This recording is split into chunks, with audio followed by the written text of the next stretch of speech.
আমি ফিরে আসবো খুব শীঘ্রই। আমার ফাঁসি ঠিক আছে, ফাঁসি দেবে, ফাঁসির মঞ্চ ঠিক করুক, জেলে রাখবে, জেলখানা ঠিক করুক, কিন্তু আমি আসবই। কারণ আমার দেশের মানুষের উপর এত অত্যাচার, জুলুম, নির্যাতন, আমি আজকে প্রত্যেকটা ইউনিয়ন পর্যায়ে মানুষের সাথে কথা বলবো, শেষ করব, তারপর আমি আসছি।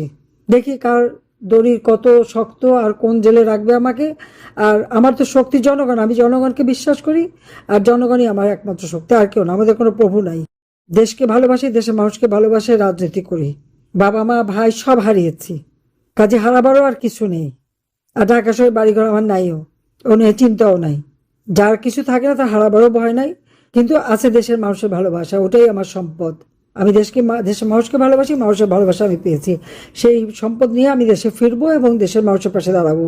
আমি জানি না জাতিসংঘ মানবাধিকার কমিশনের যিনি এসেছিলেন, আর তাকে তো আমাদের নেতাকর্মী সবাই ইন্টারভিউ দিয়েছে, সেগুলি তুলেনি। তো 1400 কোথা থেকে পেলো? আমি তো চ্যালেঞ্জ করছি, চিঠি দিয়েছি মানবাধিকার কমিশন, তারপরে জাতিসংঘ সেক্রেটারি জেনারেল, সবাইকে চিঠি দিয়েছি, কোনো উত্তর নেই। উত্তর দেবে কোত্থেকে? গেজেট করেছে 838 জন, কিন্তু শহীদ পরিবার হিসেবে সাহায্য করেছে মাত্র 620 জনকে। বাকিরা কোথায়? অনেকেই জীবিত ফিরে এসেছে, তালিকায় নাম, কিন্তু তারা জীবিত ফিরে এসেছে। প্রায় 52 জনের মতো মারা গেছে বিভিন্ন কারণে, তাদেরকে হত্যা করেনি, শহীদ হয়নি। কিরকম জালিয়াতি আপনারা একবার চিন্তা করেন। আর এই যে আওয়ামী লীগের নেতা কর্মীদের ঘর বাড়ি লুটপাট, আগুন দিয়ে পোড়ানো, জ্বালানো, এখানে আমার একটা অনুরোধ থাকবে এবং নির্দেশ থাকবে, কারা আপনাদের ঘর বাড়ি জ্বালিয়েছে, পড়েছে, তাদের প্রত্যেক তালিকা করেন। লুটপাট করে সেই সম্পদ কোথায় নিয়ে গেছে সেই সম্পদের খোঁজ করেন। আর যারা লুটপাট করেছে, অগ্নি সন্ত্রাস করেছে, তাদেরকে একটা কথা বলতে চাই, যারা যারা আমার আওয়ামী লীগের নেতা কর্মী বা মুক্তিযোদ্ধা বা যে কোনো মানুষের সম্পদ লুট করেছেন, লুটের মাল সব ফেরত দিতে হবে, সব বাড়িঘরে পৌঁছে দিতে হবে। যে সব বাড়ি জমি দখল করে রেখেছেন সেগুলি মুক্ত করতে হবে, তাদের যারটা তার সম্পত্তি তাদের হাতে দিতে হবে এবং খুব দ্রুত এটা দিতে হবে। যারা নিয়েছেন তারা যদি না দেন, সময় কিন্তু বেশি পাবেন না, প্রত্যেক জিনিসের হিসেব নেওয়া হবে। আর ওই লুটের মালের সাথে আপনার মালও যাবে, এটা আল্লাহর একটা বিচার আছে। অন্যের জিনিস লুট করে নিলে ওর সাথে বাকি সবই যায়, কিন্তু সেটাও কিন্তু যাবে, এটা মাথায় রাখতে হবে তাদের। আর যত মিথ্যা মামলা দিয়ে হয়রানি করা হচ্ছে সেটা বন্ধ করতে হবে। আমাদের যত নেতাদের গ্রেপ্তার করা হয়েছে সমস্ত রাজবন্দীদের মুক্তি দিতে হবে। শুধু তাই না, রাজবন্দীদের মুক্তি দিতে হবে, আওয়ামী লীগের উপর থেকে নিষেধাজ্ঞা প্রত্যাহার করতে হবে। আমি জানি ইনুস গেছে, তারই দোসর তারেক এসছে ক্ষমতায়। সে কে? 2007 সালে মুচলেখা দিয়েছিল, জীবনে কোনদিন আর রাজনীতি করবে না বলে লন্ডন চলে গেছিল কারাগার থেকে মুক্ত হয়ে। আজকে মুচলেখা তারেক আবার ফিরে এসেছে, এসে একই কাজ, একইভাবে অত্যাচার করছে। আর যখন আমি ঘোষণা দিয়েছি বাংলাদেশে আসবো, তখন অত্যাচারের মাত্রা আরো বাড়িয়ে দিয়েছে। মিথ্যে মামলা দিয়ে হয়রানি করা হচ্ছে, আমাদের নেতা কর্মীদের হাতে হ্যান্ডকাপ পরানো হয়, ডান্ডা বেরি পরানো হয়, মেয়েদের উপর অত্যাচার করে, নারী ধর্ষণ, শিশু ধর্ষণ, বালিকা ধর্ষণ প্রতিদিন চলছে। যারা ধর্ষিতা, নির্যাতিতা, তাদের একটা কথাই বলবে, এর জন্য আপনারা নিজেরা দায়ী না, কিন্তু যারা করেছে তারা দায়ী। কিন্তু যারা করেছে তাদের শাস্তি তারা পাবে। এরা যখন করে ভুলে, আর মেয়েদের যখন নির্যাতন করে ভুলে যায় তাদেরও মা বোন মেয়ে আছে, তাদেরও স্ত্রী আছে। এই জুলাই মাস থেকে যে হত্যাকাণ্ড শুরু করেছিল, সেখানে আওয়ামী লীগ, ছাত্রলীগ, যুবলীগ, স্বেচ্ছাসেবক লীগ সহ বহু নেতাকর্মীকে হত্যা করেছে। এরা আবার শহীদ হতে পারে নাই, কিন্তু যার বুকে গুলি লাগলো কিন্তু এক ফোঁটা রক্ত ঝরলো না, সে শহীদ। বাবা বললো মাথার পিছনে গুলি, বুকে গুলি লেগেছে, তার টি শার্ট অক্ষত আছে, গুলির কোনো চিহ্ন নাই, তার বুকেও কোনো গুলির চিহ্ন নাই। তাহলে তাকে মারলোটাকে, ওটাও খুঁজে বের করা হবে এবং লাশ তুলে প্রত্যেকটা পোস্টমর্টম ফরেন্সিক করা হবে। কিভাবে মারা গেছে সেটা, স্নাইপার রাইফেল কারা এনেছে, ওই 7.62 বুলেট কে ব্যবহার করেছে। অযথা পুলিশ উপরে দোষ দেওয়া হয়, যেখানে পুলিশকে মাটিতে ফেলে মারা হয়েছে, পিটিয়ে হত্যা করা হয়েছে। আবারও বলবো, যারা লুটপাট করেছে সমস্ত লুটের মাল ফেরত দেবেন, যা দখল করেছে সেগুলি ফেরত দেবেন। আর ফেরত না দিলে তারপর কি অবস্থা হবে সেটা চিন্তা করতে হবে। দিন একভাবে যায় না। বেঁচে যখন গেছি, গ্রেনেড হামলা হত্যা করতে চেয়েছিল, খালেদা যে বক্তৃতা দিয়েছিল, শেখ হাসিনা প্রধানমন্ত্রী তো দূরের কথা, বিরোধী দলের নেতাও হতে পারবে না, তার এই বক্তব্য আমার কাছে আশীর্বাদ হয়ে গিয়েছিল। আমি একটানা 4 বার জিতে প্রধানমন্ত্রী হয়েছিলাম, নির্বাচনে জয় লাভ করে। আল্লাহ আমাকে বাঁচিয়েছিল সেবার। আইবি রহমানকে হত্যা করেছে, আজকে সেই হত্যাকারী ক্ষমতায় বসা।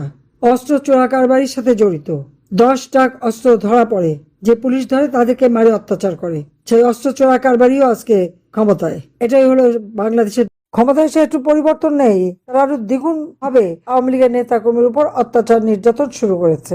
আর কত, আমি স্পষ্ট বলতে চাই, যারা এই যে আওয়ামী লীগের নেতা কর্মী বা মুক্তিযোদ্ধাদের উপর হামলা করেছে তাদের তালিকা, চেহারা এবং ভিডিও থাকে, সেগুলি সমস্ত প্রস্তুত করে এবং এটা আন্তর্জাতিকভাবে তুলে ধরবেন।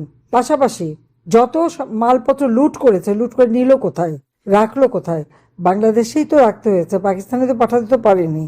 কাজে সেগুলি কার বাড়িতে কোথায় কি আছে, কে কি লুট করেছে, কে কার বাড়িঘর দখল করেছে, সেগুলি সব হিসাব দিতে হবে। সমস্ত লুটের মাল ফেরত দিতে হবে। এই লুটের মাল যদি ফেরত না দেয়, এমন দিন সামনে আসবে লুটের মাল তো উদ্ধার করাই হবে, নিজেদের কিছু থাকবে কিনা সেটাও তাদের চিন্তা করতে হবে।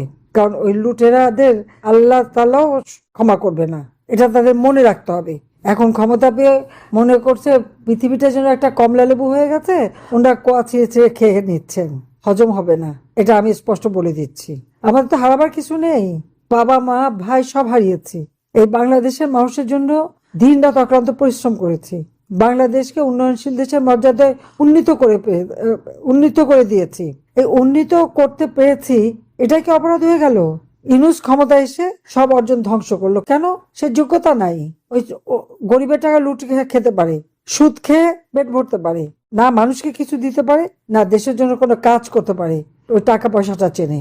এটা হলো বাস্তব। আর এখন তারপরে যিনি একটা প্রহসনমূলক নির্বাচনের ক্ষমতা এসেছে, ওই একই চরিত্র। একটা কথা মনে রাখতে হবে যে এরকম তো আমরা বহুবার দেখলাম। আমার 54 সাল থেকে একের পর এক এরকম একবার ধাক্কা এসেছে।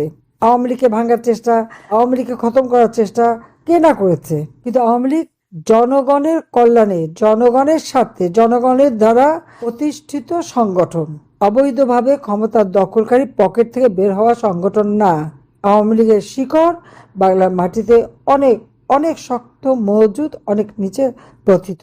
এটা ওই উড়ে আসা, জুড়ে বসা বা অবৈধ ক্ষমতা দখলকারী পকেট থেকে গড়ে তোলা সংগঠন, তাদের এই সাধ্য নাই আওয়ামী লীগের শিকড় উপড়ে ফেলে, তা আওয়ামী লীগকে নিষিদ্ধ করে। তারা কে নিষিদ্ধ করবার?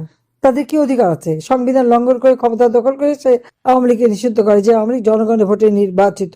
যেখানে প্রত্যেকটা নেতাকর্মী যেভাবে অত্যাচার নির্যাতন আপনারা সহ্য করেছেন, যাদের হারিয়েছেন তাদের হয়তো ফেরত পাবো না, কিন্তু যারা আছেন সকলকে শক্ত হয়ে দাঁড়াতে হবে, জনগণের পাশে দাঁড়াতে হবে। আমরা জনগণের জন্য কি কি করেছি সেটা যেমন জনগণের কাছে তুলে ধরতে হবে, আর এই যে অত্যাচার নির্যাতন, এটাও মানুষের কাছেই যেতে হবে। কারণ এখানে আইনের শাসনও নেই, বিচারও নেই, কিছুই নেই, কর্তার ইচ্ছা কর্ম হয়, এরকম চলছে। লাঠি সোটা অস্ত্র নিয়ে চিফ জাস্টিসকে বিদায় দেয়, কোনো নিয়মের বালাই নাই। কাজে এই অবস্থায় নিজের পায়ে দাঁড়াতে হবে, জনগণই আমাদের শক্তি, জনগণকে সাথে নিয়েই দাঁড়াতে হবে এবং এই অবস্থার পরিবর্তন ঘটাতে হবে। এবং ইনশাল্লাহ সেদিন খুব বেশি দূরে না, কারণ সব জিনিস একটা সীমা থাকে, এরা সীমা ইতিমধ্যে অতিক্রম করে গেছে। দিন ফিরবে, প্রত্যেকটা ফোঁটা রক্তের হিসাব আমরা নেব, প্রতিটি নির্যাতনের হিসাব এটা জনগণ নেবে। এটাই আমাদের কথা। সবাইকে ঐক্যবদ্ধ থাকেন এবং নিজের আত্মবিশ্বাস নিয়ে জনগণের পাশে দাঁড়ান, জনগণকে সাথে নিয়েই আমাদের এগিয়ে যেতে হবে। ইনশাল্লাহ জনতার জয়। এত অন্যায় অবিচার আল্লাহর আরশ কেঁপে গেছে, এদেরও দিন শেষ হয়ে আসছে। সবাই ভালো থাকেন, সুস্থ থাকেন। ইনশাল্লাহ আবার আমরা বাংলাদেশকে উন্নত করব, উন্নয়নশীল দেশ হবে। 2041 সালের মধ্যে উন্নত দেশ হবে বাংলাদেশ, সেইভাবে গড়ে তুলবো ইনশাল্লাহ। সবাইকে ধন্যবাদ। জয় বাংলা, জয় বঙ্গবন্ধু। বাংলাদেশ চিরজীবী হোক। খোদা হাফেজ।